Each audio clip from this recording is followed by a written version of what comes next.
अब लौटकर काबुल नहीं जाना है।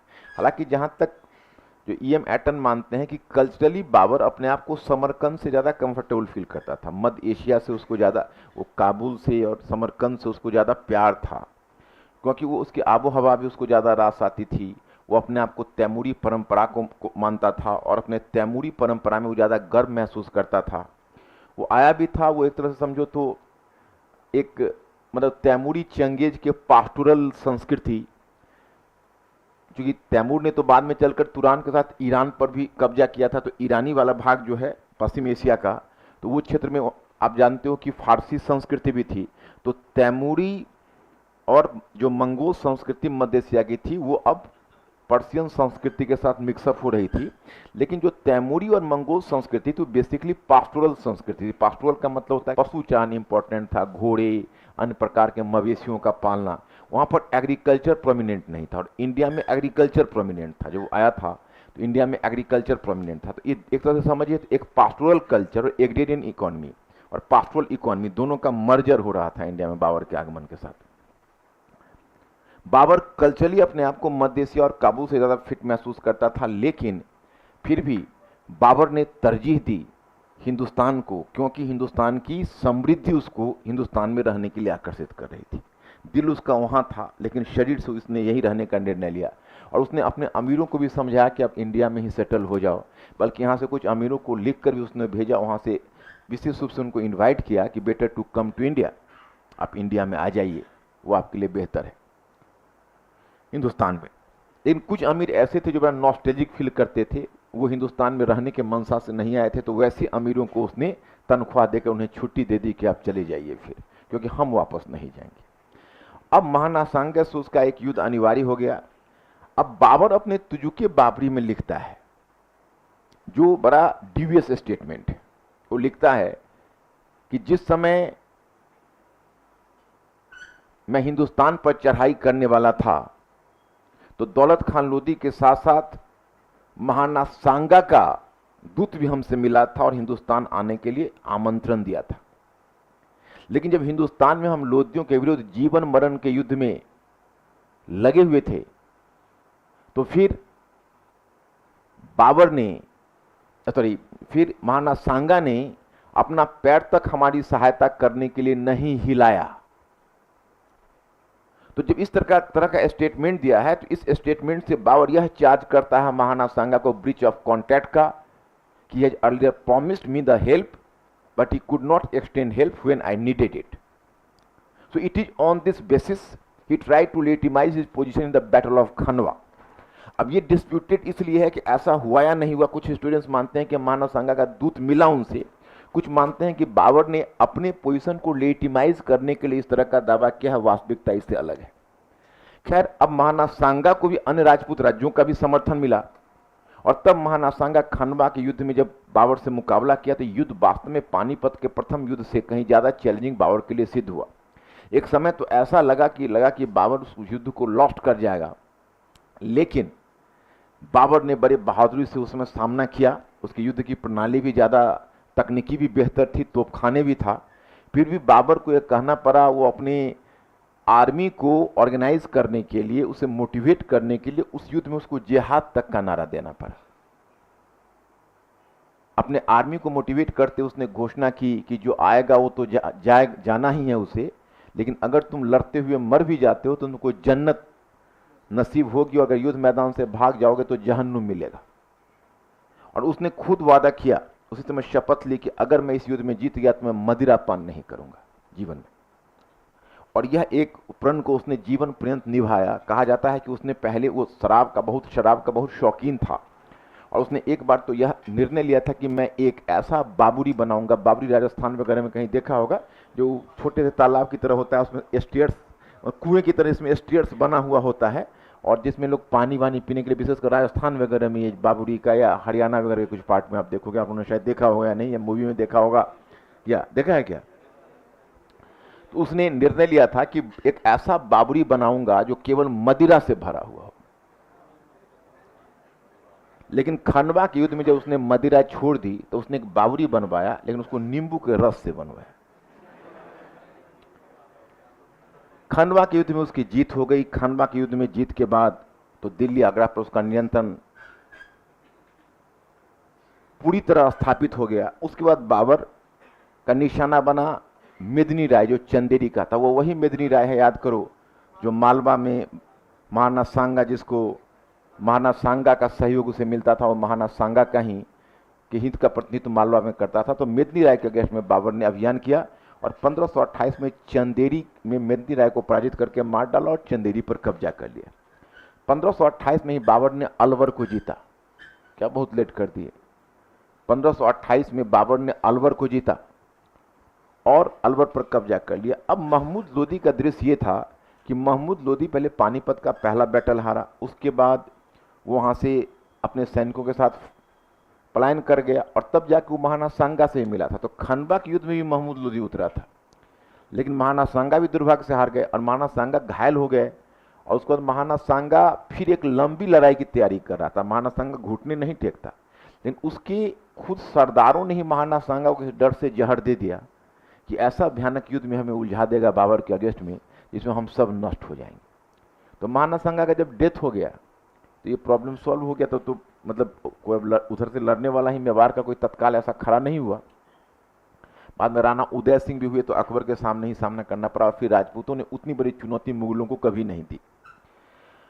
अब महमूद लोदी यहां से पलायन कर गया बंगाल की तरफ, क्योंकि बंगाल का शासक उसमें हुआ करता था नुसरत शाह। तो नुसरत शाह इब्राहिम लोदी का दामाद था और अफगान शासक था। तो अब जितने उत्तर भारत के भगोड़े अफगान थे उन सबका शरण स्थल बन गया बंगाल। और बंगाल में अफगानों का ऐसा जमावड़ा होने लगा जो बाबर को लगा कि भविष्य में हमारे लिए बहुत बड़ा खतरा हो जाएगा। तो बाबर ने अंत में निर्णय लिया कि हमें बंगाल के अफगानों के साथ युद्ध करना है। तो 1529 में उसने बंगाल के अफगानों के साथ घग्गर की लड़ाई लड़ी। घग्गर की लड़ाई में उसने बंगाल के अफगानों को पराजित कर दिया, लेकिन पूरी तरह अफगानों की शक्ति को नहीं तोड़ सका। तभी उसे सूचना मिली कि काबुल में विद्रोह हो गया है। तो काबुल का विद्रोह दबाने के लिए उसने बंगाल के शासक के साथ आनन फानन में एक समझौता किया और फिर अपनी सेना लेकर तेजी से वह बंगाल की तरफ बढ़ा, तेजी से वो काबुल की तरफ बढ़ा। वही काबुल की तरफ वो जा रहा था तो रास्ते में लाहौर में उसका डेथ हो गया। तो उसके डेड बॉडी को कुछ समय के लिए लाकर यहाँ वापस आगरा में एक बाग में रखा गया, जिसका नाम रखा गया आराम बाग, जो अभी राम बाग के नाम से जाना जाता है। स्वतंत्रता के बाद उसका नाम रख दिया राम बाग, उसका नाम था आराम बाग, जिसका डेड बॉडी रखा गया था। और फिर उसकी इच्छा थी कि उसकी डेड बॉडी को काबुल में दफनाया जाए। मतलब बाबर का दिल दिल्ली में भी नहीं रमा था, उसका दिल काबुल में ही था। तो ये भी गौर करने वाली बात है कि बाबर का कब्र काबुल में बना, लेकिन हुमायूं का कब्र दिल्ली में बना और अकबर का कब्र आगरा सिकंदरा में बना। धीरे धीरे मुगलों का देशीकरण होता गया। अभी मुगलों का देशीकरण हुआ नहीं, इसलिए उसकी इच्छा काबुल की है। दो ही शासक है जिसको हिंदुस्तान से बाहर कब्र बनाया, तो बाबर नहीं तो बहादुर शाह जफर। लेकिन बाबर का कब्र इच्छा से बना और बहादुर शाह जफर का कब्र अनिच्छा से बना था। बहादुर शाह दिल्ली का था और बहादुर शाह का दिल दिल्ली में रमा हुआ था। वो तो उसका जब काबुल में जब कब्र बना तो बाबर ने उसको मतलब की इच्छा थी, लेकिन वही जो बहादुर शाह को जब रंगून में रखा गया और उसको लगा कि अब यही मेरा कब्र बनेगा, तो उसने क्या लिखा है, कितना बदनसीब जफर दफन के लिए 2 गज जमीन न मिली कुएं यार में। तो वो जो बाबर का काबुल और इसका रंगून, अब तुम लोग इतिहास के सुनते कभी निबंध में कहीं कोई भी चीज में इसी तरह तुलना की जाती है, थोड़ा सोचा जाता है। जब थिंकिंग क्रिएचर होगे ना तो बहुत सारा रास्ता ऐसा निकलेगा जिसमें तुम कहीं भी लिख सकते हो। खासकर जो निबंध में जो हम देखते हैं कि जो अब जो कंप्लीटली जो एक क्वेश्चन जो दे डाला है प्रोवर्बियल निबंध का, उस प्रोवर्बियल निबंध का तो मैं तुम लोगों को 1 साल जब ट्रेन करता रहूंगा तब प्रोवर्बियल निबंध सब 125 मार्क्स का वो क्वेश्चन है। उसमें अगर 25 से 30 मार्क्स एक बच्चा अगर ज़्यादा ले आए तो यूपीएससी में बहुत स्ट्रांग पोजीशन हो सकता है उसका। और प्रोवर्बियल निबंध लिख नहीं सकता आज का बच्चा, ध्यान रख लो। प्रोवर्बियल निबंध लिखने के लिए तुमको बहुत दूर से आइडिया लाना पड़ेगा। अब मान लो कोई अगर मीडिया पर पूछता है तो कुछ तो लिख ही दोगे, प्रजातंत्र का चौथा स्तंभ है, भारत में जो मीडिया का इतना पेपर न्यूज़पेपर पढ़े, सब जाके जीएस उड़ेल दोगे। हालांकि उसमें भी क्वालिटी ऑफ आंसर में अंतर रहेगा, लेकिन कंटेंट तो मिलेगा। लेकिन जब पूछेगा विवेक सत्य की कसौटी है, तो बच्चा ना विवेक को ठीक से समझ रहा है ना सत्य को। रोटी कपड़ा और मकान के अलावा कुछ सोचता ही नहीं, तो प्रोवर्बियल निबंध कैसे लिखेगा? और वो लिखेगा तो उसमें दम आएगा कि नहीं, कम से कम 1000 शब्द तो होना चाहिए। 1000 शब्द बात बनाना कोई हंसी खेल नहीं। 1000 शब्द बात बनाने के लिए तुमको सारे विषयों की कुछ न कुछ जानकारी चाहिए। इसलिए थोड़ा सा अपने आप को कल्पनाशील बनाओ, और थोड़ा सा अगर दिमाग को चलाओगे, थिंकिंग क्रिएचर बनोगे, तभी यूपीएससी में। नहीं तो इस पेपर से जाके उस पेपर में फंस जाना है, उस पेपर से जाके उस पेपर में फंस जाना है। सिलेक्शन के लिए तो बाकी विषयों में भी तो अंक आना जरूरी है। तो मैं आपको बता रहा था कि बाबर का फिर डेथ हुआ, तो उसके बाद आया हुमायूं। तो पहले बाबर को हम फिनिश कर लेते हैं, तो हुमायूं की अलग कहानी चलेगी। बाबर में जो एग्जाम पॉइंट ऑफ व्यू से एक दो चीजें आएंगी।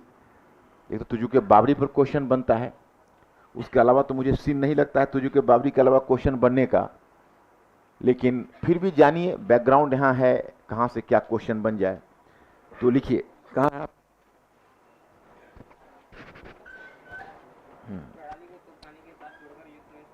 हाँ लिखिए, हाँ देखिए, पानीपत की सफलता के पश्चात, हाँ, पानीपत की सफलता के पश्चात, इसी में जिसी समय मैं कहूंगा तो मैं खुद हेडिंग बोलूंगा।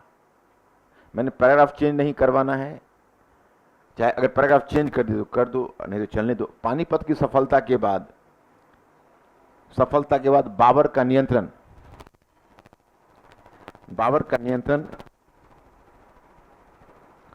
आगरा एवं दिल्ली पर हो गया। आगरा एवं दिल्ली पर हो गया।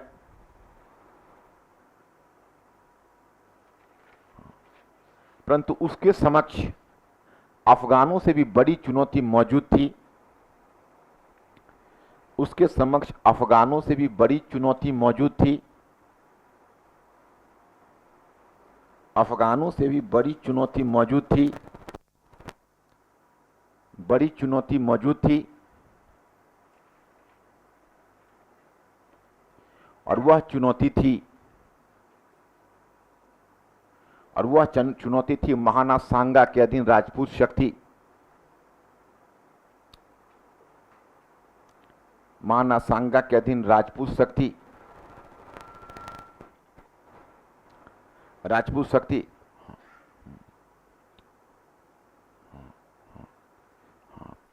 उसने 1528 में खानवा के युद्ध में, उसने 1528 में खानवा के युद्ध में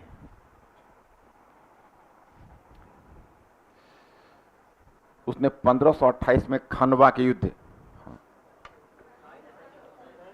ओ हाँ 27, 1527 में खानवा के युद्ध में, कुछ चंदेरी ध्यान आ गया, 1527 में खानवा के युद्ध में महाना सांगा को पराजित किया।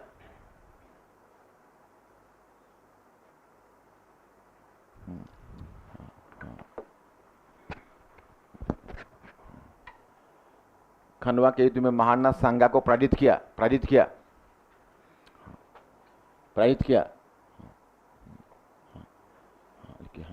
आगे 1528 में, आगे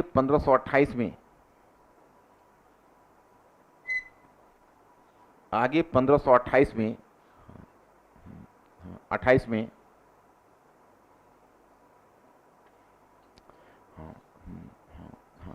चंदेरी के मेदिनी राय को पराजित कर, चंदेरी के मेदिनी राय को पराजित कर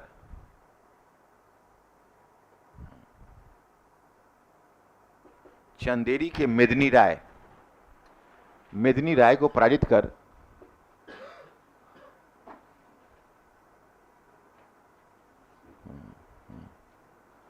चंदेरी के मेदिनी राय को पराजित कर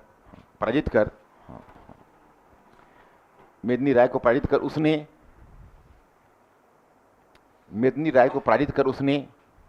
उसने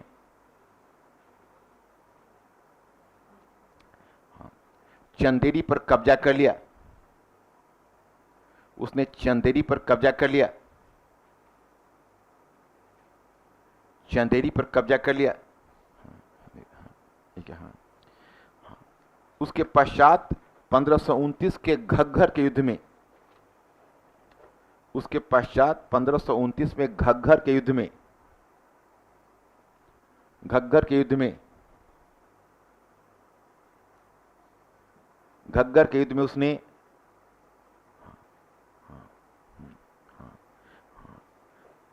अफगानों को पराजित किया,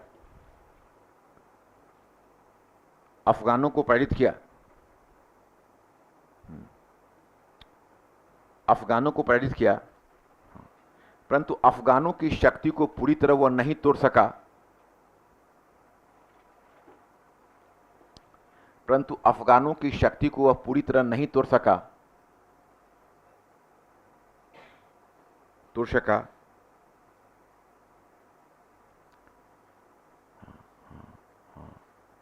और अंत में 1530 में काबुल की ओर जाते हुए, काबुल की ओर जाते हुए लाहौर में उसकी मृत्यु हो गई, लाहौर में उसकी मृत्यु हो गई। अब तुम समझ सकते हो, उसका तो बहुत कम उम्र में ही डेथ हुआ था, 1494 में वो 10 वर्ष का था। तो आप अनुमान करो कि 1530 में कितना एज होगा, वो तो 30 हुआ, इधर 1530 उधर हुआ, इधर कितना है 1594 है ना, तो 6 वर्ष, 36 वर्ष की अवस्था में उसका डेथ हुआ। मतलब 46, 10 वर्ष था ना, 46 वर्ष की अवस्था में डेथ हुआ है। 46 वर्ष कितना लोअर। एक्चुअली उसके साथ घटना हुई थी कि इब्राहिम वो थोड़ा उदार प्रकृति का था। इब्राहिम लोदी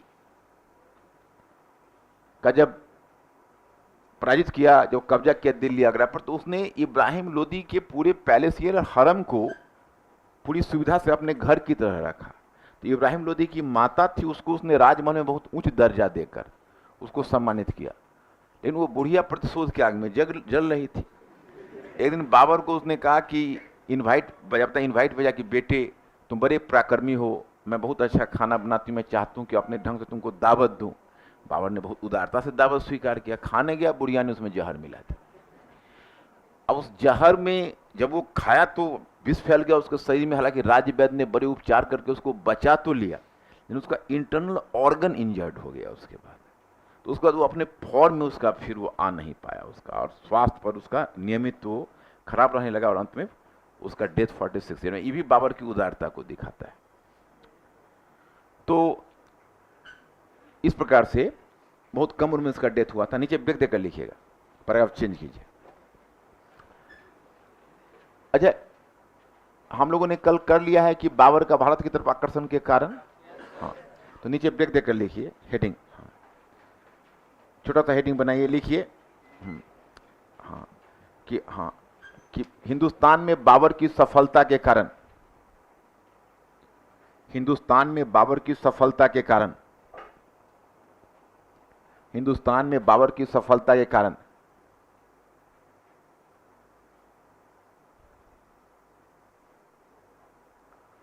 डैश देकर लिखिए।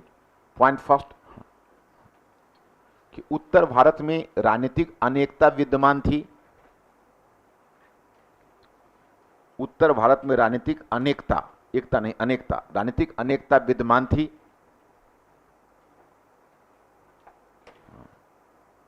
अनेकता विद्यमान थी, तथा अफगान एवं राजपूत, तथा अफगान एवं राजपूत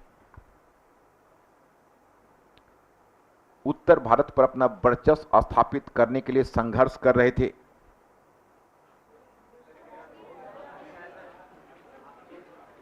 क्या नहीं, वो जो हुआ होगा, आपको बाबर क्यों आकर्षित हुआ उस पर हुआ होगा। बाबर की सफलता एक कारण हो चुका है, तो पहले क्यों नहीं बताया? वही तो मैंने पूछा है आपसे, इसलिए तो मैंने पूछा कि हो गया है कि नहीं। तो आप लोगों ने कहा, पहले वाले में कहा हो गया, ये कह रहे हैं नहीं हुआ। तो छोड़िए उसको, उसको आगे बढ़िए, फिर आगे बढ़िए, हो चुका है ना। तुम लोग आपस में ही मतभेद है, मैं पूछ रहा हूं। हाँ, चलो आगे बढ़ो। अब नीचे ब्रेक दीजिए और ब्रेक देकर हेडिंग दीजिए।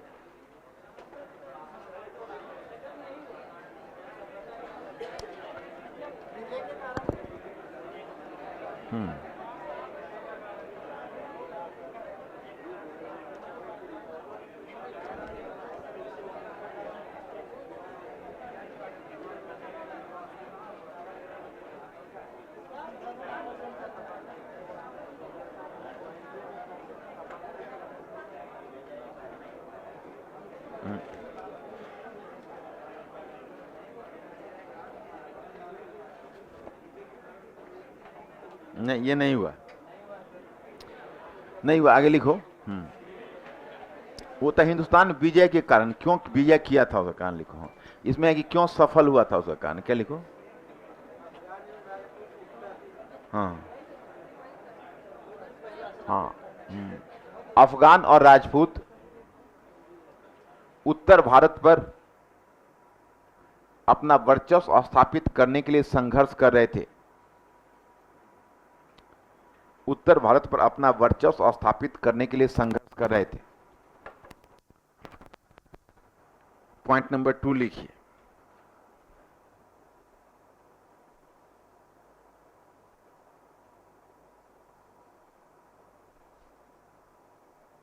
लिखिए।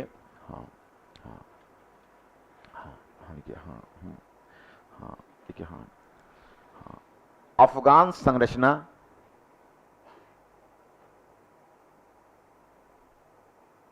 अफगान संरचना आंतरिक विघटन का शिकार थी।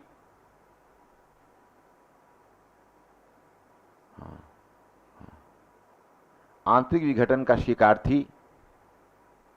हाँ हाँ, देखिए। हाँ, सुल्तान की कमजोर स्थिति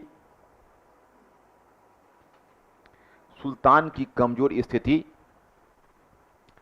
एवं अफगान अमीरों की महत्वाकांक्षा ने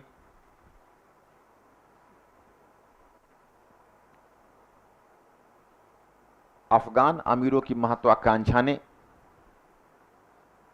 अफगान राज्य को काफी कमजोर कर दिया था। अफगान राज्य को काफी कमजोर कर दिया था। कमजोर कर दिया था।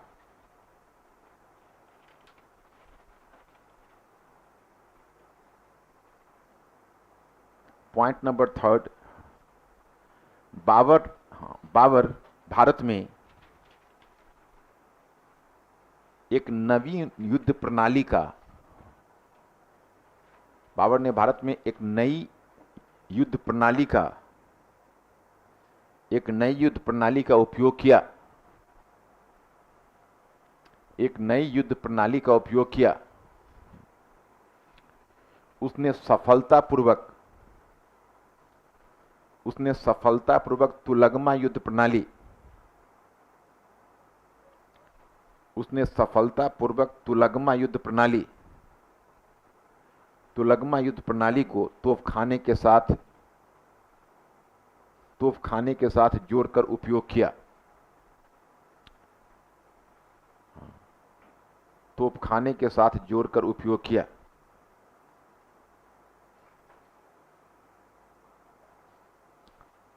नेक्स्ट वन लिखिए। नेक्स्ट हेडिंग दीजिए आप। ये हो गया। अब नेक्स्ट हेडिंग, 3 कारण है। हेडिंग लिखिए कि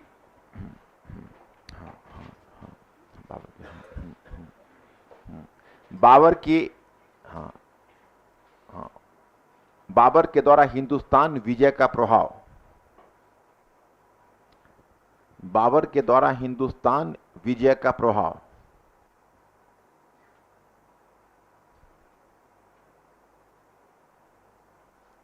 बाबर के द्वारा हिंदुस्तान विजय का प्रभाव।